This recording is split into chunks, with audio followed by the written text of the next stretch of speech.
जय श्री कृष्णा दोस्तों, राधे राधे। आइए आज देखते हैं महाराज जी से पूछे गए भक्तों के सवालों के जवाब देखेंगे।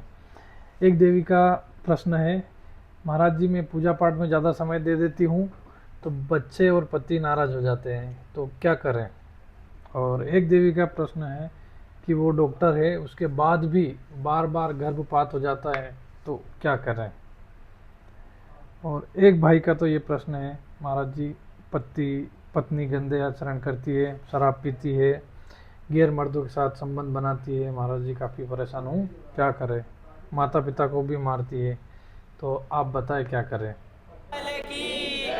एक सवाल तो ऐसा है, महाराज जी मैं सबके साथ अच्छा करता हूँ पर लोग मेरे साथ ही बुरा करते हैं, तो उसके लिए क्या करें। आइए सवालों के जवाब जवाब डॉक्टर देखते हैं। शिवाली जय अवस्थी श्री जी। कृष्णा, राधे राधे दोस्तों। राधे राधे महाराज जी। महाराज जी हम पति पत्नी भारतीय नौसेना में डॉक्टर हैं महाराज जी। महाराज जी सब अच्छे से कार्य कर रहे हैं महाराज जी। महाराज जी एक पूछना चाह रहे हैं कि हर बार गर्भ जब आता है तो गर्भपात हो जाता है महाराज जी, वो ठहर नहीं पाता, तो महाराज जी पूर्व जन्म के प्रारब्ध हैं या कोई कहता है भगवान की इच्छा है। महाराज जी नहीं, भगवान को भगवान कैसे की समझाएं? इच्छा से पूरी सृष्टि रची गई है, केवल एक गर्भ की नहीं बात है। भगवान ने एक ही इच्छा केवल की है, एको हम बहुश्यामा, मैं एक बहुत रूपों में हो जाऊं। इसके बाद हमारी इच्छा लागू हो गई, वही हमारा पतन कराती है, वही हमें सुख देती है, वही हमें दुख देती है।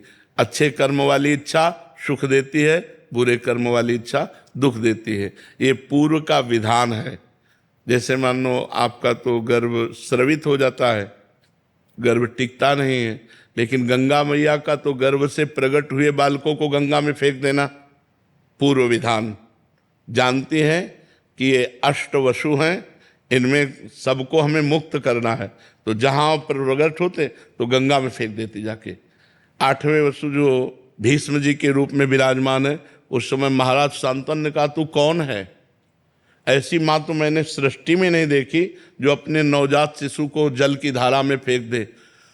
तब उन्होंने कहा, हमने कहा था आप प्रश्न मत करना, लेकिन आपने प्रश्न किया तो मैं देवी गंगा हूं। कांप गए कि पत्नी के रूप में माँ भगवती गंगा देवी, बस वो अब नहीं टिकूंगी। और अंतर ध्यान हो गई पुत्र को लेकर। वही पुत्र महारथी अतिरथियों के वीरों के वीर भीष्म पितामह जी हुए। तो हम ये कहते हैं कि जैसे जिन जीवों को केवल आपके गर्भ में आने का लिखा हुआ है, लेकिन आगे जीवन लीला नहीं, तो गर्भ में आकर ही वो शांत हो जाएंगे, वो गर्भ स्रवित हो जाएगा, वो जन्म नहीं ले पाएंगे। तो अब जिन जीवों को लिखा जन्म लेते ही मर जाना, वो जन्म लेते ही मर जाते। जिनका लिखा है कि थोड़ा सा बाल, तो आप देखो हर तरह की आयु में मृत्यु हो रही। तो ये सब लिखा हुआ है, हमारे पूर्व कर्मों के अनुसार सब कुछ विधान है। जो जीव जितने मिनट का आएगा, जितने सेकंड का आएगा, उतने मिनट सेकंड टिक पाएगा। इसका नाम मृत्यु लोक है। तो इसमें हमें भगवान की आराधना करनी चाहिए और अपने पूर्व प्रारब्ध को नष्ट करके नए भाग्य की रचना करनी चाहिए। भगवान की आराधना से, भगवान के सुमिरन से, नाम जप से हम बहुत बड़े बड़े पापों को नष्ट कर सकते हैं। और पाप नष्ट हो गए तो गर्भ रह जाएगा। एक परिवार 18-20 साल उनको ब्याह किए हो गए और संतान नहीं होती थी, लेकिन उन्होंने छोड़ा नहीं। दंडवती परिक्रमा लगाना, सत्संग में आना, भजन करना, वो लगे रहे। तो 2 बच्चे एक साथ प्रकट हुए। भगवान करतुम अकर्तुम अन्यथा करतुम है। वो कोई साल नहीं जाता जिस साल वृंदावन की दंडवती परिक्रमा नहीं लगाते, खूब भजन करते साल। राधे राधे महाराज जी। महाराज जी कुछ ऐसे मुद्दे होते हैं मेरे को रखने ही पड़ते हैं आपके आगे महाराज जी। महाराज जी मेरी शादी पिछले साल जुलाई में हुई थी, लेकिन मेरी पत्नी गलत आदतों जैसे शराब, सिगरेट, मेरे साथ मारपीट, माता पिता के साथ दुर्व्यवहार और अन्य क्रियाएं में भी शामिल है महाराज जी। इन सबको ना सहन कर पाने की वजह से हमारा रिश्ता तलाक की कगार पर आ चुका है। जैसे कि आपने कहा कि अगर आपने एक बार पानी ग्रहण किया तो जीवन भर साथ निभाया चाहिए, लेकिन वो योग्यता दोनों पक्ष में होनी चाहिए। अब कैसे तुम्हें बताएं, अगर वो बच्ची सही आचरण से चले तो एक परिवार को संभाल सकती है। अगर उसने आचरण अपने बिगाड़ लिए तो देखो आप पति हो, आप कह रहे हो तलाक की स्थिति है। अगर तलाक होती है तो उसका भी जीवन संकटपूर्ण है और आपका भी जीवन संकटपूर्ण है। तो हमें लगता है अगर छोटे छोटे बच्चों के आचरण पवित्र कराए जाए, उनको व्यसन मुक्त किया जाए, कोई बच्चा व्यसन न करे, तो हमारा जो नवीन भारत की पीढ़ी है ये बहुत बढ़िया हो जाए। अब वो बच्ची अगर नशा ना करे, गलत आचरण ना करे, अपने पति से प्रेम करके एक सदगृहस्थी बचा सकती है कि नहीं बचा, पर वो आदत, तुम्हारा जीवन तुम्हारे हाथ में है। अगर तुम गलत आचरण करोगे तो तुम दुखी हो जाओगे, अच्छे आचरण करोगे तो सुखी हो जाओगे। देखो आपके सामने उदाहरण है, वो कह रहा है कि तलाक की कगार पर, क्या ब्याह इसलिए होता है? सदगृहस्थी बिगड़ गई कि नहीं बिगड़ गई? माना तुम दूसरा कर लोगे, तुम दूसरा कर लोगे, लेकिन आचरण अपवित्र हो रहे ना, भावनाएं अपवित्र हो रही ना। अब इन बातों को कैसे समझे? हमारा भारत देश है, इसमें एक बार जिसका पाणी ग्रहण किया, जैसा बच्चा कह रहा है आजीवन निर्वाह करना, पर दोनों उसकी योग्यता को समझें, पाणी ग्रहण की महिमा को समझें। जैसे माना आज हम वर का वर्ण कर रहे हैं, आज हम किसी लड़की का वर्ण कर रहे हैं, अब हम दोनों गलत नहीं करेंगे, अब दोनों मिलकर हम चलेंगे और अपनी गृहस्थी को बसाएंगे। ऐसे विचार कर लो। चाहिए कि बाल्यावस्था से जब तक ब्याह ना हो तब तक हम कोई गलत आचरण ना करें, चाहिए ब्रह्मचर्य से रहें, धर्म से रहें, कोई नशा न करें, कोई गंदी बात न करें, और जब पति प्राप्त हो जाए तो बात अलग है। अब पहले ही सब आचरण अगर हम बिगाड़ लेंगे तो यही बात आएगी जैसे बच्चा बोल रहा है कि अब क्या करें, उनको शराब पीना है, उनको सिगरेट पीना है, उनको पर पुरुष की तरफ देखना है, तो हम कैसे स्वीकार करें? तो गृहस्थी चौपट हो गई ना, एक वो भी अशांत है और उनको भी अशांत होना पड़ेगा। ऐसा नहीं कि अशांत ना हो, ऐसे आचरण वाले मिल गए तो अशांति पैदा कर देंगे। ऐसे इनसे भी ज्यादा आचरण वाले हैं ना, ये क्यों? इसका कारण ये ना, हमारे आचरण बिगड़ गए, हमारे विचार बिगड़ गए, हमारा चरित्रहीनता वही हमको दुख दे रही है। आप विचार करो, संत जन नहीं बोलेंगे, शास्त्र की बात नहीं सुनोगे तो आप सुधरोगे कैसे? जो संतों की बात है थोड़ी कड़वी लग सकती है, लेकिन वो आपको बढ़िया सुधार देगी अगर बात मान जाओगे। अब बच्चा भगवान का सुमिरन करो और कुसंग का त्याग करो। अगर पत्नी भी कुसंग युक्त है तो उसका त्याग कर दो, नहीं जीवन खतरे में पड़ जाएगा। पक्की बात है, जीवन खतरे में पड़ जाएगा। जो गलत आचरणों वाला है उसे आप सुधार नहीं सकते, अपने को बचा सकते हो। अगर अपने को बचाना है तो आपको संग त्यागना ही पड़ेगा। अगर ऐसे आचरणों से युक्त हो और सुधरने की गुंजाइश ना हो तो तुम भी भैया आनंद से जियो और हमको भी आनंद से जी ले दो। उसमें ये संबंध विच्छेद ही एक दवा है। मारपीट नहीं, हिंसा नहीं, कोई झगड़ा मत करो, बच्चा हो चाहे बच्ची, दोनों को अपने आचरण सुधारने चाहिए। देखो तुम गलत रहे होगे लेकिन तुमको गलत पसंद नहीं है, हमारी बात को पकड़ना।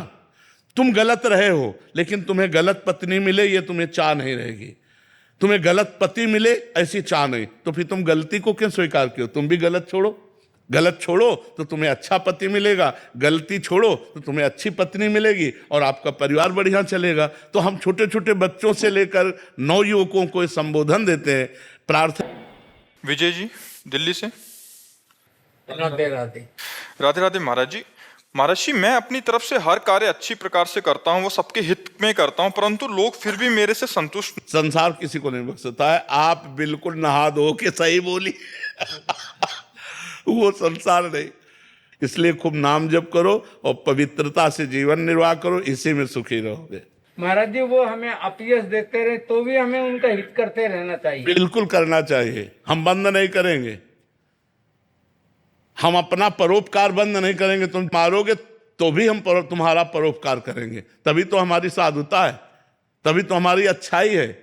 जैसे आप अच्छाई कर रहे हो और लोग आपकी बुराई कर रहे हैं, तो बुराई करने की तो बात जाने दो, आप हमें मारोगे तो भी हम आपका अच्छा ही करेंगे, ये हमारी अच्छाई है। ये हमें अपने नियम को अपनाना है कि अगर हम बुराई करने वालों के संग में आकर उनके बुराई कर बैठे तो उन्हीं के जैसे तो हम हो गए। हम अपनी अच्छाई को दृढ़ रखेंगे कि आप हमें मारोगे भी तो भी हम भगवान से प्रार्थना करेंगे कि आप स्वस्थ रहो, आपकी बुद्धि ठीक रहे, आपको कभी कष्ट ना हो, तभी तो हमारी भक्ति सिद्ध होगी, तभी तो हम भक्त कहलाएंगे, तभी तो हम अच्छे कहलाएंगे। इसलिए उमा संत कह यही बड़ाई, करत मंद जो करे भलाई। अलका जी। राधे राधे महाराज जी। गुरुदेव, मेरा पूजा पाठ जप इत्यादि में मन लगता है, तो इस कारण और ज्यादा समय महाराज जी उसमें लगाती हूँ तो कभी कभी बच्चे पति नाराज हो जाते हैं तो मुझे अपराध बोध सा लगता है वैसे हाँ, वैसे गृहस्थी में ज़्यादा पूजा बैठ के करने वाली उचित नहीं है। रसोई में काम कर रहे, राधा राधा राधा, अपने पति को टिफिन लगा के दे रहे, भोजन पवा रहे, बच्चों को पवा रहे, ये पूजा ही हो रही। इन सब में भगवत भावना करें। अब आप 1 घंटा पूजा कर रहे हो, बच्चे को स्कूल जाना है, पति को ऑफिस जाना है, और वो सब असंतुष्ट हैं, तो मुझे लगता है वो पूजा ठीक नहीं है। पूजा उतनी ठीक है बैठ करके जिससे हमारे परिवार का बैलेंस बना रहे, हमारे परिवार में सब सुखी रहें। क्योंकि वो भूखे चले गए ऑफिस तो उनके अंदर आपकी भक्ति का विरोध पैदा होगा। बच्चा भूखा जा रहा है, ये सब ठीक नहीं है। बिल्कुल पूजा मत करो, हमारी बात समझो। अगर आप बिल्कुल पूजा नहीं कर रहे हैं तो आप अपने पति को भगवत भाव से, पुत्र को भगवत भाव से रसोई बनाई, ठाकुर जी को दिखा दिया, पवा रहे, बढ़िया पूजा हो रही। नाम जप करना है ना, देखो गोपी जनों की जब दिनचर्या में देखो तो लीप रहे तो भगवान का चिंतन कर रहे हैं, रसोई बना रहे तो भगवान का चिंतन कर रहे हैं, गाय दूह रहे तो भगवान का चिंतन कर रहे हैं, धान कूट रहे तो भगवान। क्या हम लोग ऐसा नहीं कर सकते? हल जोत रहे हैं, व्यापार कर रहे हैं, नौकरी कर रहे हैं, जो हमें पद सेवा मिली है हम भगवान का नाम जप करते हैं, उस सेवा पर ध्यान दें। हम लोग केवल उसी को पूजा समझते हैं, 4 अगरबत्ती घुमा दिया, फोटो रख करके और मूर्ति रख के, तो वो पूजा हो गई। अच्छा एक बात देखो, अचल मूर्ति में हम भगवान की भावना कर सकते हैं, फोटो में, विग्रह में, लेकिन चलते हुए पर हम भगवान की भावना नहीं करें तो हमारी बहुत बड़ी कमी है। इन सब में भगवान ही विराजमान है। सच्ची मानिए। अगर आप ईमानदारी से सब में भगवत भावना कर लें तो आपसे बड़ा कोई महात्मा नहीं। स महात्मा सुदुर्लभा वासुदेवा सर्वमिति, स महात्मा सुदुर्लभा।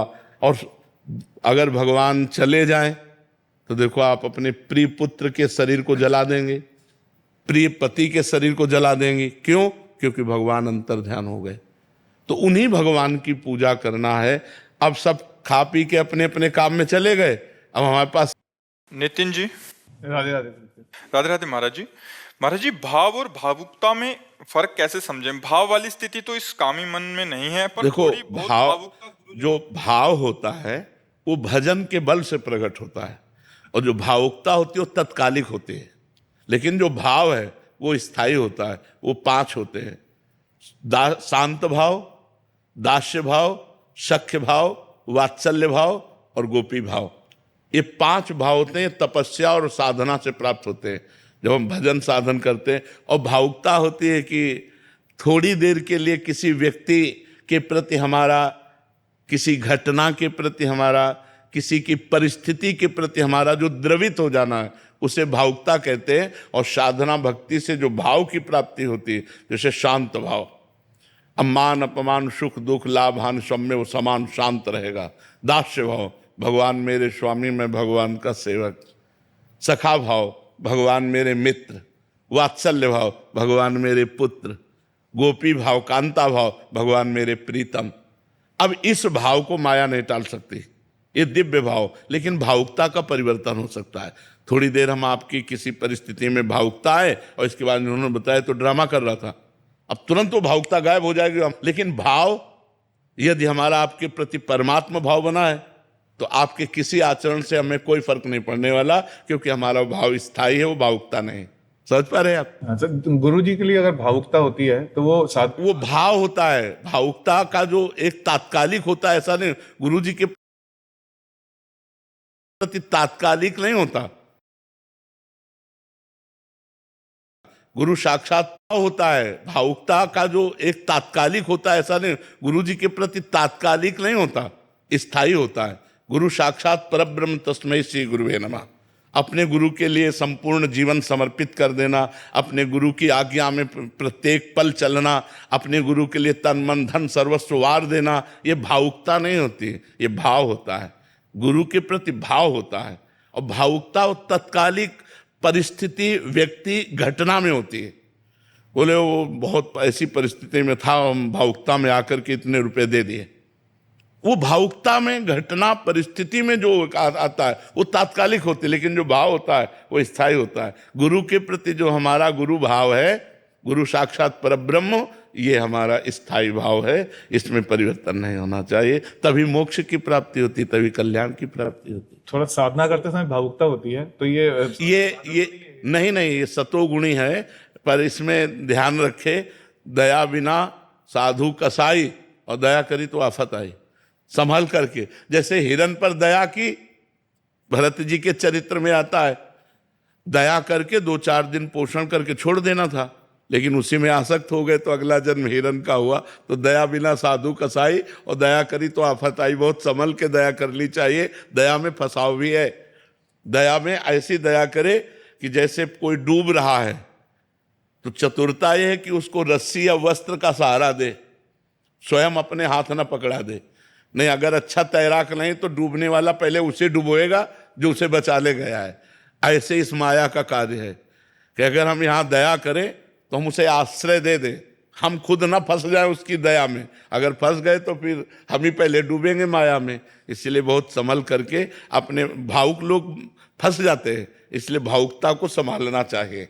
भाव नहीं फंसेगा, लेकिन भावुकता फंसा देगी। कोई आपके सामने जरा सा भी दुख प्रकट करेगा तो आपको लगेगा क्या करूं, इनका दुख कैसे दूरी करूं। तो बहुत संभल करके, बहुत सोच समझ कर। आज संसार में छल कपट पाखंड नाटक इसकी बाहुल्यता है, तो आज का समय थोड़ा भावुकता संभालने का है, नहीं तो हमारी जेब काट लेंगे। भावुकता में ऐसे भी लोग हैं। शोभना जी एमपी से। श्री हरिवंश महाराज जी, मुझे इसी जन्म में भगवत प्राप्ति करनी है, पर पता नहीं कैसे। विरक्त या विरक्त मार्ग बहुत कठिन सा जान पड़ता है। देखो, ग्रस्त में जाए तो डर विरक्त लगता या है। गृहस्थ दोनों भगवान के लाडले पुत्र हैं। दोनों का अधिकार है भगवान प्राप्ति करना। गृहस्थ में गृहस्थ धर्म के अनुसार चले, विरक्त में विरक्त धर्म के अनुसार चले, तो दोनों पहुंचेंगे भगवान के ही पास। पर चलना धर्म के अनुसार होगा। गलत अगर रास्ता हमारा हो गया, जैसे मान लो बिहारी जी इधर है, अब हम इधर दौड़ लगा दें तो जिंदगी भर दौड़ते रहे, हम बिहारी जी नहीं पहुंचेंगे। और इधर हम लेट के चले तो हम बिहारी जी पहुंच जाएंगे, क्योंकि सही रास्ता है। तो हम सही रास्ते पे चलें। गृहस्थ धर्म में रहकर अगर हम ब्याह नहीं करते तो ब्रह्मचर्य का, पूर्ण ब्रह्मचर्य का पालन करना होगा। और बड़ा कठिन है ब्रह्मचर्य का पालन करना। देखो, बातें बनाना अलग बात है, जब वेदनाएं काम आदि की सताती हैं तो उन वेदनाओं को सहन करना केवल भजन बल से, दूसरा कोई बल काम नहीं करेगा। यदि आप डट के भजन करोगे और कुसंग से बचोगे तो ब्रह्मचर्य रह सकते हो, नहीं तो गृहस्थी में रह करके ब्रह्मचर्य रहना बहुत कठिन है। विरक्ति में कि भाई एकांत कमरे में किसी से मिल नहीं रहे, चलो भाई, जैसे गृहस्थी में परिवार के जन आ रहे हैं, वो सब हंस रहे हैं, सब खेल रहे हैं, अपने सब मनोरंजन कर, क्योंकि गृहस्थी में, और हमको उन्हीं के बीच में रह करके एक उदासीन जीवन भगवत प्राप्ति के लिए करना बहुत कठिन हो जाता है। और विरक्त में अगर हम कदम रखते हैं तो ये आग का मार्ग है। जैसे आग पे चलना है ना, चढ़ के मोम तुरंग पर चलिबो पावक माय, प्रेम पंथ अति कठिन है सबको निभात नाय। बोले मोम के घोड़े पे चढ़ के आग की ज्वाला से निकलना, समझो, मोम का घोड़ा पिघल जाएगा ना, मोम के घोड़े पे चढ़ के आग की ज्वाला से निकलना, ये विरक्त मार्ग है। कोई बिरला ही इसे पार कर पाता है, नहीं तो गिर जाता है। कोई कंचन में, कोई कामिनी में, कोई कीर्ति में फंस जाता है। भगवत प्राप्ति तक तो पहुंचना बड़ा कठिन होता है। तो हम धन्यवाद देते हैं कि आप भगवत प्राप्ति करना चाहते हैं, पर कहीं जाइएगा मत, अपने घर में रहिए, अपने परिवार में सुरक्षित रह करके सद्वृत्ति के द्वारा भगवान का भजन करिए, भगवत प्राप्ति करिए। अमित सूदन जी। राधे राधे। राधे राधे महाराज जी, जीवन में बीते कुछ ऐसे पल हैं जिनको मैं भूलना चाहता हूं, पर वो बार बार याद आते हैं। ऐसे में कोई उपाय है उसको भूलने का महाराज? मन की प्रवृत्ति है वो भूत और भविष्य, इन दो पे ज्यादा विचरण करता रहता है। आगे क्या होगा कल्पना, पीछे जो हो गया उसका चिंतन। वर्तमान में हम भूत और भविष्य के चिंतन करने वाले मन पर शासन कर सकते हैं नाम जप के। यदि हम भगवान का परम पवित्र महामंगलमय नाम जप करें वर्तमान में, तो हम उसके भूत भविष्य के जो चिंतन की प्रवृत्ति है उसको हम बदल सकते हैं। भूत भविष्य के चिंतन करने के जो संस्कार हैं वो नष्ट कर सकते हैं। वर्तमान में मंगल भवन अमंगलहारी जो उमा सहित जय जपत पुरारी, जिनका नाम भगवान उमापति भी जपते हैं, उन्हीं भगवान का नाम यदि हम वर्तमान में जपें, जैसे हमारा ये सेकंड वर्तमान का राधा राधा राधा, तो मन भूत भविष्य के चिंतन को जो फेंकेगा वो डिलीट होता चला जाएगा, वो हम पर कोई प्रभाव नहीं पड़ेगा। और अगर हम नाम जप नहीं करते हैं तो धीरे धीरे धीरे धीरे ओवर थिंकिंग इतनी बढ़ जाती है कि हम डिप्रेशन में जाने लगते हैं। ये जो आज डिप्रेशन की बीमारी है ना, उसका कारण है ओवर थिंकिंग, व्यर्थ का चिंतन, अधिक चिंतन। और अगर हम यही परमात्म चिंतन करें तो आनंद की अनुभूति होने लगे, हम निर्भय हो जाएं, हम निश्चिंत हो जाएं, हम निशोक हो जाएं। हम चिंतन करते हैं लेकिन गलत, कल्पनात्मक चिंतन, भयावह चिंतन, निगेटिव चिंतन। हम सकारात्मक चिंतन क्यों नहीं करते? क्योंकि पाप का दंड भुगाने के लिए हमारे साथ ऐसा बर्ताव किया जा रहा है। अगर हम नाम जप के द्वारा पाप नष्ट कर दें तो हमारी सोच सकारात्मक हो। तो खूब नाम जप करें, भगवत आराधना करें। गुरुदीप जी कनाडा से। राधे राधे। राधे राधे महाराज जी। महाराज जी, पिछले कुछ महीनों से आपका सत्संग और एकांतिक वार्तालाप बार बार सुनने के बाद मांस मदिरा इत्यादि का सेवन बिल्कुल छोड़ दिया। आपकी कृपा बहुत से राधा सुंदर, नाम जप बहुत करने का धन्यवाद प्रयास कर आपको, रहा हूं। धन्यवाद। मैंने अपने मन से आपको अपना गुरु भी मान लिया, जीवन क्रिया को उसी अनुसार चलाने का कोशिश भी कर रहा हूँ जैसे आप कहते हैं। महाराज जी, मैं इस आत्मा को अब दोबारा पुनः जन्म नहीं लेने देना चाहता महाराज। इसके लिए भजन चाहिए। हर समय राधा राधा राधा राधा, उठते बैठते चलते फिरते खाते पीते, क्योंकि कभी भी शरीर छूट सकता है। तो शरीर छूटने के समय यदि हम राधा बोले तो हमें भगवत प्राप्ति हो जाएगी, फिर हम आवागमन से मुक्त हो जाएंगे।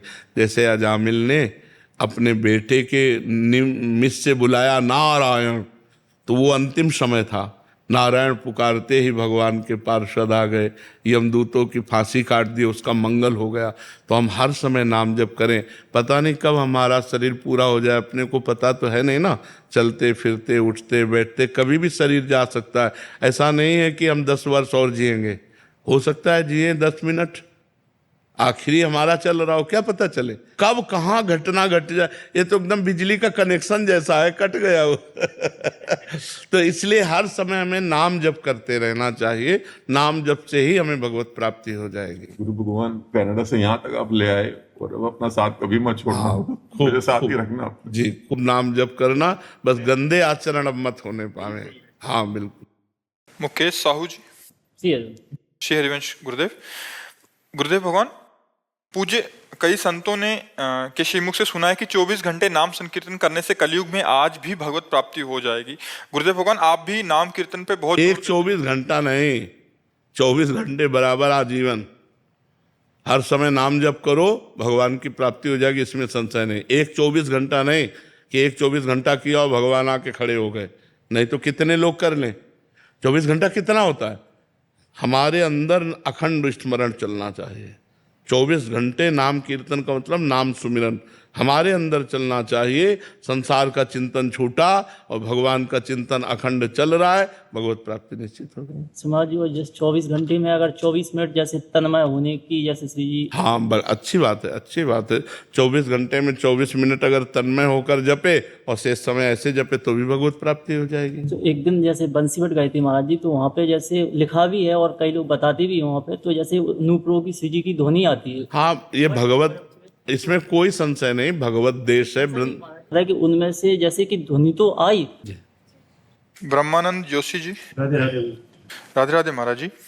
महाराज जी, मैं नाम जप करने का अभ्यास कर रहा हूँ, उससे मेरे को बहुत शांति मिल रही है, पर परिस्थितियां बहुत ज्यादा प्रतिकूलता हो जाती है, तो ऐसा लगता है कि कहीं नाम छूट ना जाए महाराज जी। हाँ, चिंता मत करो, चिंतन बढ़ाते रहो। अनन्यस चिंतयन्तो माम ये जनाः परिपासते तेषाम नित्याभियुक्ता नाम योगक्षेमम वहाम्यहम्। भगवान कह रहे हैं मैं योगक्षेम का भाव, जिसका योगक्षेम भगवान वाहन करते हैं उसको कोई विपत्ति परास्त नहीं कर सकती। इसलिए प्रसन्न रहो और नाम जप करो और हर दुख को सहने की कोशिश करो, तो उससे पाप नष्ट हो जाएंगे, आप भगवत प्राप्ति के योग्य हो जाएंगे। यम ही न व्यथ्यन्ते पुरुषम पुरुषर्षभ सम दुखा सुखाधीरम सोमृतत्वाय कल्पते, जो आए हुए कष्ट से व्यथित नहीं होता, सह जाता है और भगवान का नाम स्मरण करता रहता है, सुख दुख में समान भाव रखता है, वो अमृत पद का अधिकारी होता है, वो भगवान को प्राप्त हो जाता है। मुकेश अग्रवाल जी। श्री हरिवंश गुरु जी। श्री हरिवंश महाराज जी। महाराज जी, मैं आपका एकांतिक वार्तालाप एवं सत्संग लगभग 2 वर्ष से सुन रहा हूँ, जिससे जीवन में काफी बदलाव आया है। गुरुदेव, प्रारंभ में श्री जी के नाम जप में काफी रुचि थी, काफी अच्छा भी लगता था। अब धीरे धीरे महाराज जी उतार चढ़ाव सा क्यों लग रहा है महाराज? हाँ, ऐसा होता है गुणों के चक्र के कारण। 3 गुण होते हैं, सतोगुण, रजोगुण, तमोगुण। तो जब तमोगुण आएगा तो निद्रा, आलस्य, प्रमादोत्थम, तत्तामस मुदाहृतम। निद्रा है, आलस्य है, कोई पुरानी दुश्मनी की बात आके क्रोध होना, द्वेष होना, ऐसे चलता है। और जब रजोगुण आता है तो मकान, भोग, यश, कीर्ति, ये सब चिंतन चलता। और जब सतोगुण आता है तो भगवान प्यारे लगने लगते हैं। नाम जप करना, कथा सुनना, दान करना, ये सब अच्छा लगने लगता है। तो ये गुणों का चक्र चलता है। कबहूँ तो थोरो भजन, कबहूँ होत विशाल, मन को धीरज छुटे नहीं, गाहे न दूजी चाल। कभी थोड़ा भजन होता है, कभी बहुत होता है, लेकिन हमको चाहिए कि धैर्य न छोड़ें, हम गलत मार्ग में न चलें, गाहे न दूजी चाल। अगर मन अभी भजन में नहीं लग रहा, आप शांत एकदम जबरदस्ती मन को रोके हुए हैं, तो थोड़ी देर में लग जाएगा, गुण हट जाएगा, रजोगुण, फिर भजन में मन लग जाएगा। जाप तो करता हूँ गुरु जी। हाँ, बस जाप करते रहो, इसी से हो जाएगा। हाँ, उतार चढ़ाव तो सबके जीवन में आता रहता है, आपके ही नहीं, सबके जीवन। कभी बहुत भजन होता है, कभी भजन थोड़ा होता है, कभी लगता है बिल्कुल नहीं हो रहा है, लेकिन हमको धैर्य नहीं छोड़ना, हमें चलना है, अपने मार्ग में चलना है, तो हम आगे जीत जाएंगे। त्रिगुण से ऊपर जहाँ उठे तो निरंतर भजन चलने लगेगा। त्रिगुणातीत निरंतर भजन होता है, लेकिन जब तक गुणों के अंदर है तो उसका प्रभाव रहता है, तो हम हारे नहीं, हम निरंतर अभ्यास करते रहें। श्री हरिवंश महाराज जी, पहले अपने परिवार में कभी पूर्वजों का पिंडदान या श्राद्ध नहीं किया, अब हम सभी रीति रिवाज त्योहार मानने लगे हैं, तो हमें अब पिंडदान या श्राद्ध अपने पूर्वजों का करना चाहिए। हमारे शास्त्रों के अनुसार है, शास्त्रों में जो आज्ञा है। देखो, कोई भी सिद्धांत हो, तस्मात् शास्त्रम प्रमाणम ते कार्या अकार्यो व्यवस्थित हो, ये भगवान श्री कृष्ण के वचन है। कार्य हो या अकार्य, इसका प्रमाण शास्त्र से लेना चाहिए। तो जब हमारे पुरखे हैं, हमारे पूर्वज हैं, उन्होंने शरीर छोड़ा है, तो हमें पिंडदान करना चाहिए, क्योंकि हम उनके कुल परंपरा में हैं, तो हमारा अधिकार बनता है पिंडदान करना। उनकी अंत्येष्टि क्रिया जैसे की, तो अंत्येष्टि क्रिया के बाद हम पिंडदान करें, हम गया जाएं, वहाँ श्राद्ध करें। हमारा धर्म जो है उसके अनुसार चलना चाहिए। हमें लगता है कि मनमानी आचरण ना करे तो अच्छा है। जो हमारे शास्त्र कहते हैं उसके अनुसार चलना चाहिए। जो हमारे पूर्वज कर रहे हैं वैसा हमें करना चाहिए। अब आजकल लोग इतने विमुख होते जा रहे हैं धर्मशास्त्र से। वास्तविकता है ये, और ये संसार का नियम बन गया है। हम देख रहे हैं कि जैसे मैं मंदिर में पुजारी हूँ, तो लोग वहां पे आते तो वो स्वहित तो करते हैं, लेकिन दूसरों के पर उसकी कामना नहीं कभी करते। वो चाहते हैं कि हमारा अच्छा हो, बाकी उसके बच्चे, उसका परिवार नष्ट हो। हाँ, बिल्कुल। लेकर के हमारा उनके साथ कई बार ब्राह्मण है, हमारा संतोष हमारा गुण है, लेकिन उस गुण को छोड़ करके हमें कई बार क्रोधाभास और क्रोधित मुद्रा भी अपनानी पड़ती है।